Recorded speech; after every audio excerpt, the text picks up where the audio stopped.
The Flair 58+2 is a manual lever espresso machine that's wonderfully tactile to use, but there are some tips for getting the best out of it. If you're not following these, you're not really making the best espresso achievable with this thing. So here are my top 5 tips. My name is Martin Keane, and this is Keen on Coffee.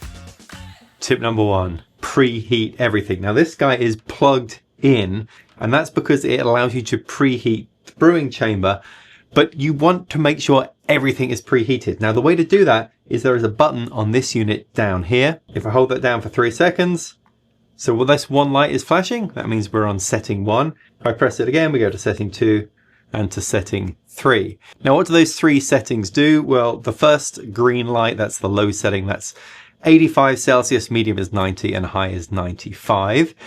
Once it has preheated up, it will beep, so you know it's ready to go. And at that point, you can actually unplug the cable here and go take this somewhere else to brew, which is nice. It doesn't need to be plugged in beyond that. Now, preheating is super important because as we are extracting coffee, it's important that nothing too cold touches that coffee. So we want to preheat everything.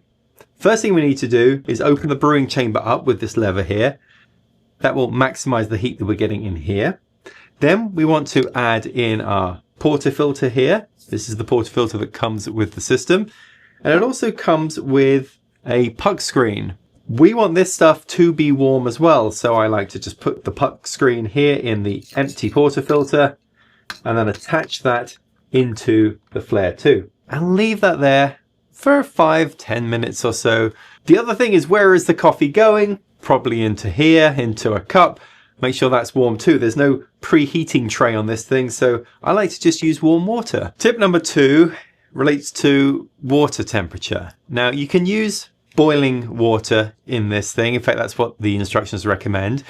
And I was a little bit curious about that because you typically don't make espresso with boiling water. It's normally 5 Celsius or so off that, depending on the roast level. So I did ask Flair about that, and they told me that using boiling water works because the heat still continues to distribute across the thermal mass of the brew head once the water is introduced. And the preheat level that I've set to 2 in this case, that dictates how much heat actually ends up being pulled from the water prior to you commencing the brew. So the easiest thing to do is just to use boiling water. However, I have a temperature controlled kettle, and I've set this to 95 Celsius, and my contact at Flair said that's also what they do as well. So it doesn't really make much of a difference. But one thing I would recommend is that once you've added the water into the brewing chamber, you leave it there for a minute, 2 minutes, something like that, for the temperature to equalize. Because initially what people have found is that the bottom of the chamber, the water is slightly cooler than at the top, and we need it to equalize. Give it a couple of minutes, make sure all the temperatures are nicely equalized, and you're ready to go. Number 3, don't forget the puck screen. Now, the puck screen's job is to kind of evenly distribute the water from the brew chamber. So here is my coffee puck ready to go. And if we added water to this directly with the amount of pressure that we're talking around here with espresso, well, you could end up with channeling, micro channels through weaker spots in the bed. Micro channeling that can lead to sour and bitter coffee. And remember that this lever gives you instant pressure. It doesn't necessarily ramp up. I can just start pushing down on this thing and generating a good number of bar of pressure. So we do need to watch for that.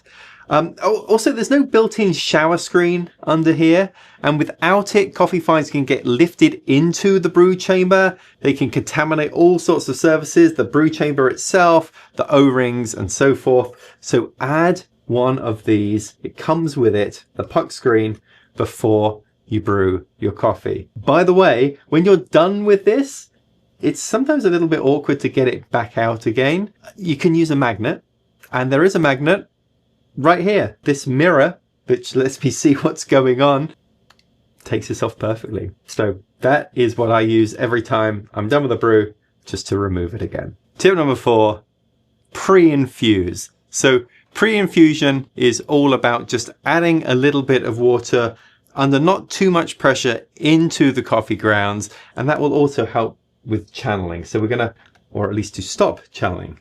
So we're going to pull up here, and I'm just going to push down on the handle, and we're just going to wait until we see, there we go, just a couple of drips. So we've really saturated the puck at this point. And once we've done that for a few seconds, then we can push down. I like to use about 8 bar of pressure, keeping that pretty steady as I pour my shot. It is extremely satisfying to actually generate all of the pressure yourself as you're pulling here. Okay, that's done. Click up and that stops. It's useful also, by the way, to have a second cup just to put underneath to catch the drips. Tip number 5 is to pair with a good grinder. This is a very nice standalone system, but you do need a decent grinder to go with it. I'm using a Niche Zero and just using the sort of the regular espresso grind that I would use for my powered machines.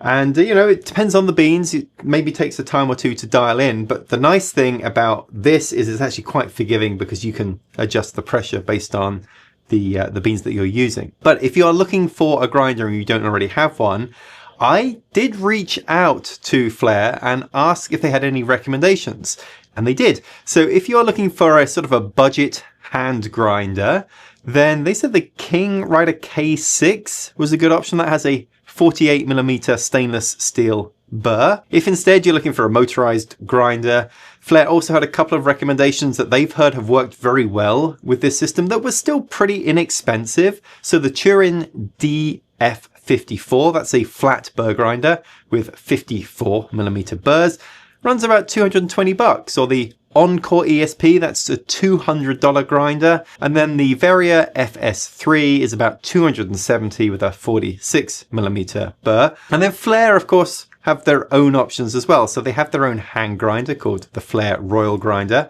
and they also have something called the Power Tower that lets you pair a hand grinder with a mechanical system, so you don't actually have to grind it yourself. Now, I've not tried any of those grinders, so I can't speak to the quality of them myself.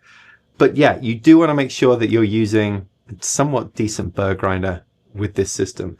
But if you do, and you follow the tips that we've covered in this video, you can seriously make a really high quality espresso. Like, I think this compares favorably even to the fanciest coffee machines I have, where all of the work is done with, you know, actual pumps and so forth. It is extremely satisfying to generate the pressure yourself. Do you have a lever espresso machine like this? Do you have any tips you could share for how I could make this an even better cup? I'd love to hear. Let me know in the comments.